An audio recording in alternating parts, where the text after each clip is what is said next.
right, guys, welcome back to TD Fans Talk, guys. I got a special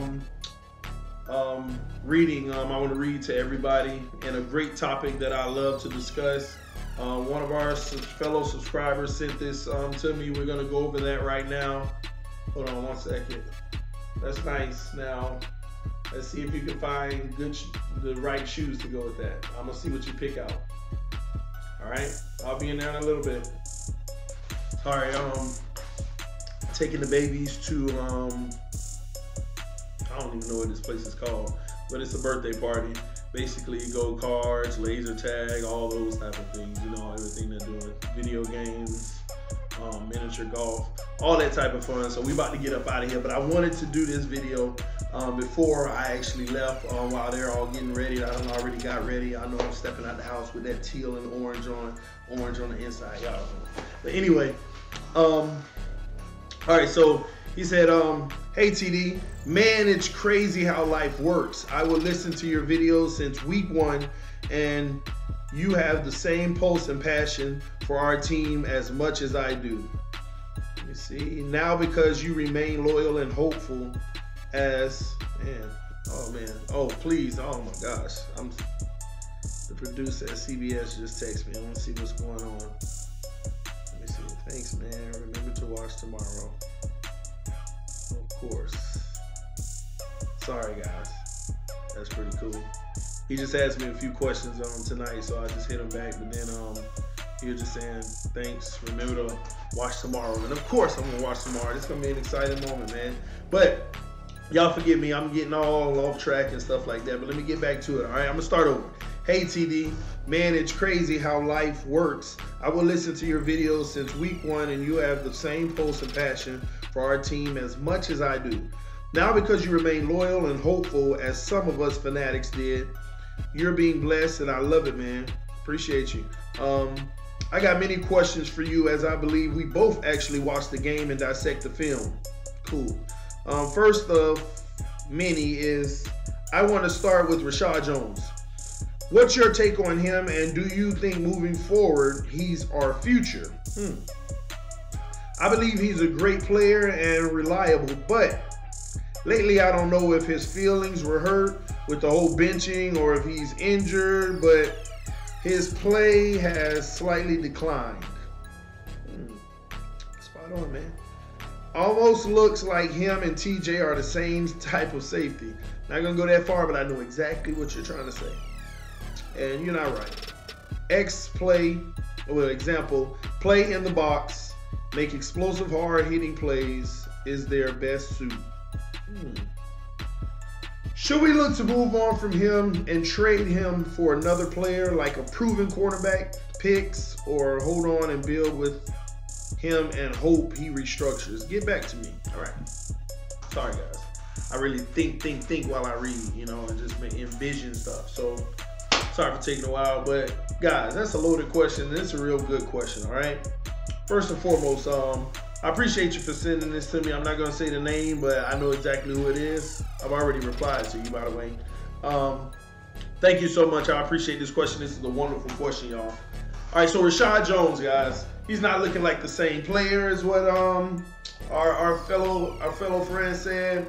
Rashed Jones starting to look somewhat like TJ McDonald. You know, his best suits are coming down in that box, making good tackles, making good plays, explosive, X, Y, and Z. All right, so first and foremost, I get all of that. But we have to look at the history and the resume of what's been happening with Rashed Jones this year, all right? And I know you mentioned, you know, is his feelings hurt about the benching and all of those type of things. It's actually a little deeper than that, slightly a little deeper than that, all right? It ain't just the whole benching situation, guys.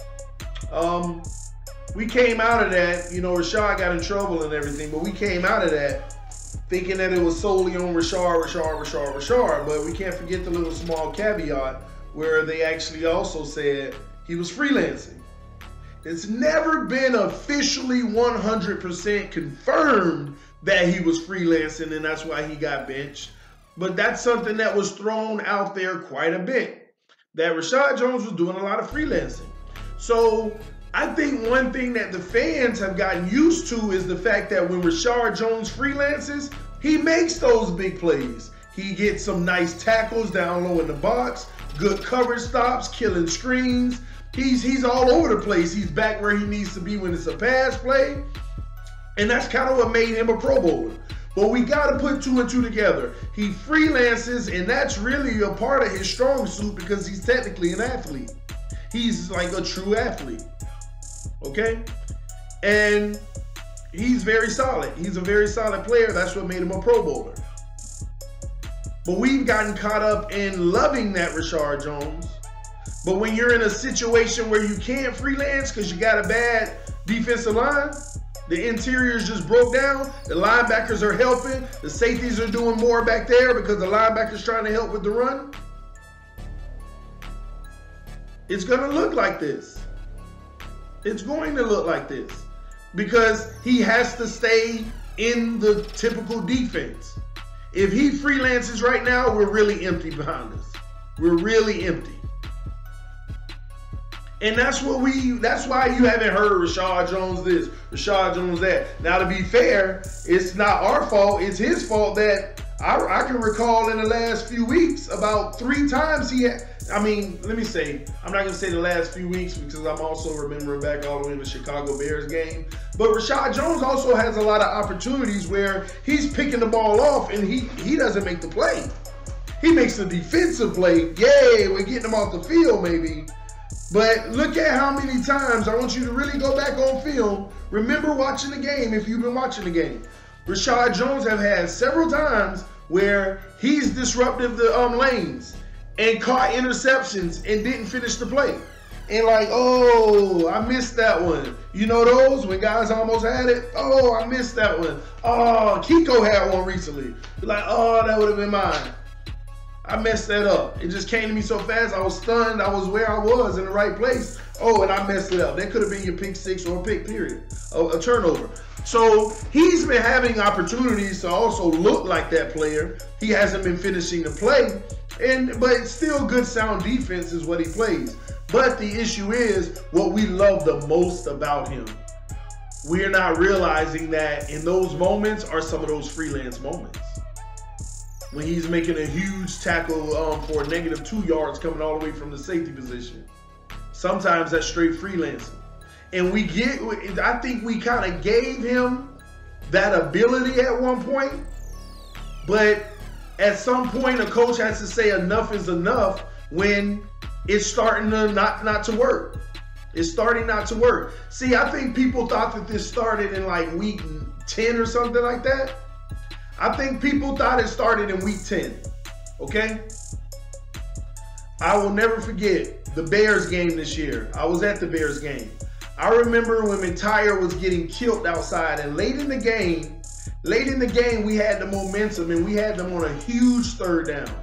And I remember being up in the middle sections behind the end zone, literally watching the Bears come towards me, but I'm watching the Dolphins stop them. So that's where I was sitting. And I'll never forget, can we please send some pressure is what I said.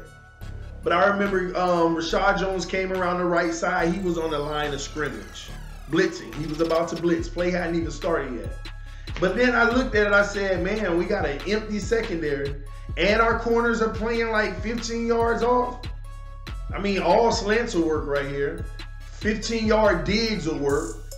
I mean, anything across the middle of the field will work. And sure enough, Rashed Jones went on that blitz and he got caught. He didn't get there in time. And sure enough, as soon as it passed Kiko, the receiver, the slot receiver, ran across the middle. Kiko's right there, but he passes Kiko. Kiko's backing out, but we're in a zone. So Kiko's doing his job, backing up, not attaching himself to the man to follow him, just backing up in his area because somebody's in my area. And quarterback, I think Trubisky or whatever, floated it up. Easy catch over Kiko, nobody behind him, touchdown. And the way that I saw it, it just looked like one of those freelance plays from Rashed Jones. It was one of those freelance plays where he had an assignment. Listen, to be in a zone like that, you always got protection over the top. Any zone, you got protection over the top.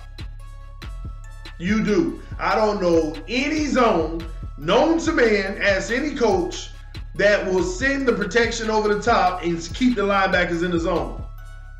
And they were obviously in the zone because all of them were backing up. They weren't taking the man and following them.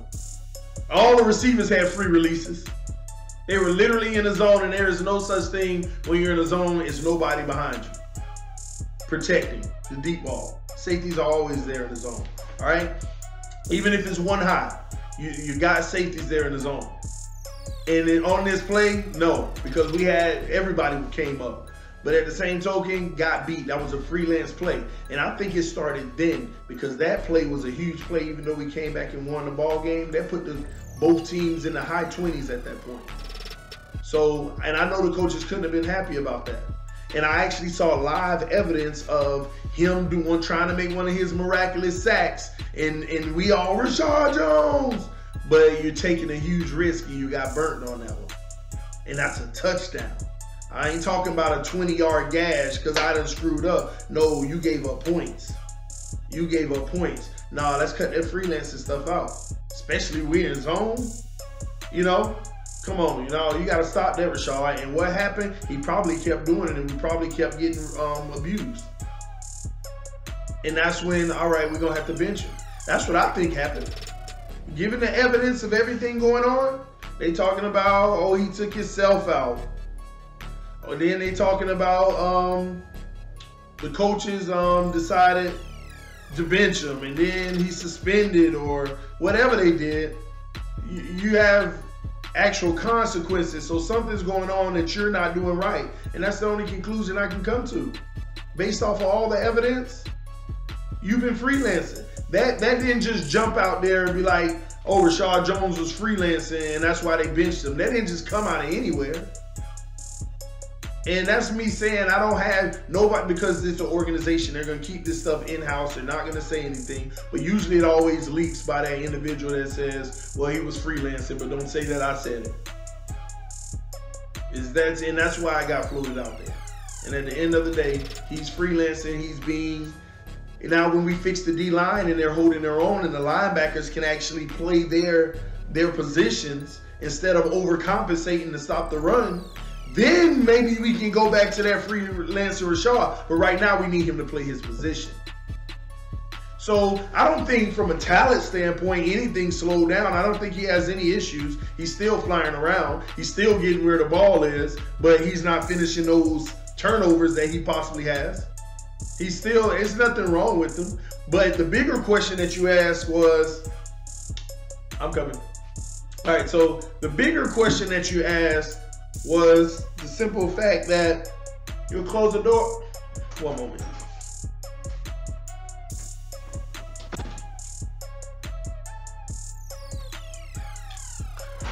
All right, so the bigger question is, do we keep Rashed Jones or trade him for something like another cornerback or whatever like that? Listen, first and foremost, when you talk about trade, don't automatically think that a trade needs to happen with the same position player or close to it. Like, we can trade safety for another safety, or safety for a corner, or safety for a linebacker, thinking it has to be defense. You can trade a safety like that and get a real good offensive guard. You can trade a safety like that and get a really good guard. I mean, some people have luxuries. Look at us. We got 6 receivers that I personally feel that we can rely on and have good hands and catch the ball. We're not one of those high-end completion teams. Look at all those receivers. Do you know how many teams have only like 2 that's decent? And the rest of them is whether they're going to catch it or not. We have a luxury at receiver. Some teams have a luxury like that on the O-line. Some teams have that same luxury on the O-line. They got 3 great guards, 4 great guards, but you can only start 2. Rashed Jones, come on over here. Because the salary is really high. I'm keeping it real. Rashed Jones' salary is really high for a safety. He's worth it, but we have some decisions to make. Miami Dolphins, are you gonna put me? We can't keep bouncing Miko around, and I'm gonna talk about that later. I'm gonna talk about that in another video this evening. We can't keep bouncing Miko around. Man, that's going to be a great subject when I talk about Minka Fitzpatrick. Y'all stay tuned on the videos, man. But anyway, do we have somebody to fill Rashed Jones' safety position? If we do, then go get a great guard. You can go get a great guard for Rashed Jones right now. Go get a great guard.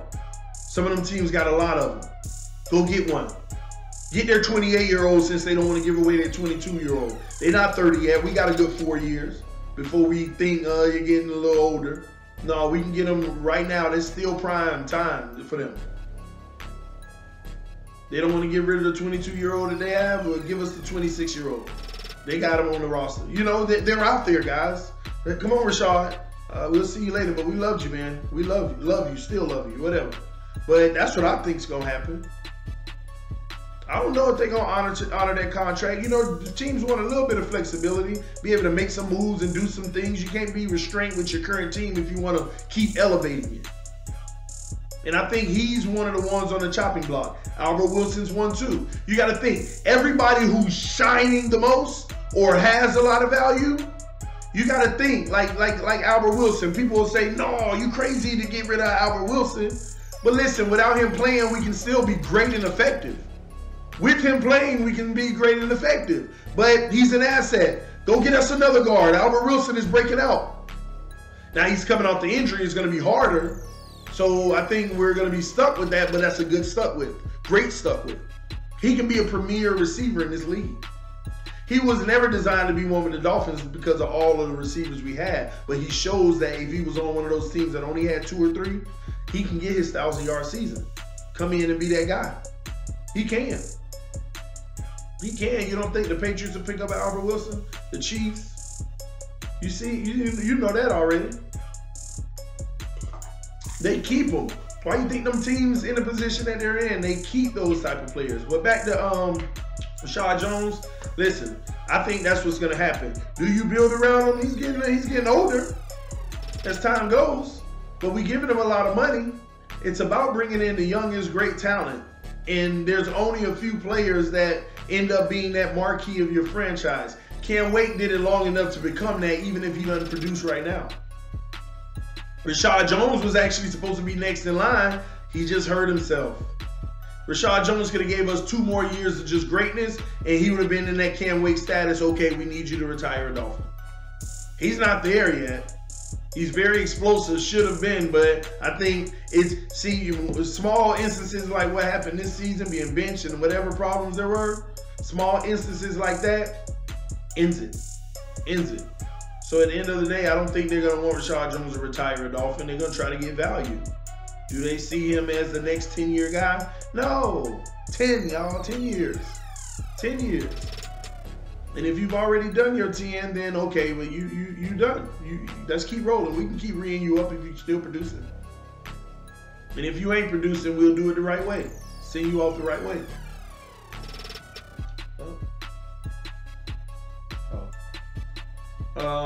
But yeah, guys, but that's what it is. That's what I think in regards to Rashed Jones. Go ahead and get your asset after this season. Go and grab your asset. Get you a great guard. And, you know, maybe play with something. Now, if you think that we're still going to, if the coaching staff, only they know, guys. If the coaching staff feel like we're still going to be weak at the safety position, then no, we keep Rashed Jones. We need him. But if you thinking of putting Minka or somebody else back there and that's their spot now, the youth, that's the problem. See, we still gonna feel our pains from the past, guys. We're still going to feel our pains from the past. When you got a guy like Rashed Jones, you should already have his successor. Even if Rashed Jones is there playing good, he should be developing his successor. And the successor should be on a level where they're either right there with Rashed, and that's why they're not starting, or they're just below, but great. You should have already had a successor. We don't have his successor. We don't have Cam Wake's successor. We don't, you see what I'm saying? Because we're so far behind from so many bad decisions in the past. We're so far behind. Stuff from 2012 is still impacting us today, based off of moves and stuff we made. It's all a result, and that's why I'm a firm believer. Let's educate ourselves on our team so we can make the right decisions long term. And once we've caught up from all of our mistakes and we got the team in place, now we have to think towards the future. All right, who's going to succeed this man when he gets a little older? What's our plan for that? What's our plan for this? What's our plan for this? So we have a real organization where players come, be great, and retire, and it turns into, I want to go to Miami. I want to go to, players are saying in free agent what Miami got to offer. Hey, I would love to be down here. They even take less money. I want to be in Miami. That's what it's about. We're behind though. But don't think that that's just going to change tomorrow, but we got to educate ourselves so we know what's wrong with the team. Period. That we know what we really need and why we're making the decisions that we're making, instead of just bashing people for them all day. Sometimes we all going to be wrong. But that's all right, as long as you're learning from your mistakes, man. But this TD Fans Talk, y'all, I just wanted to answer that. I appreciate the individual who sent that. Again, I don't give people's names. But thank you, thank you, thank you. I appreciate you, love you for that. I did hit you back in email, and actually, I see. Oh, okay, yeah, I hit you back in email. So, all right, man. This is TD Fans Talk, y'all. Love y'all. Peace. Get out of here and take these babies to have some fun.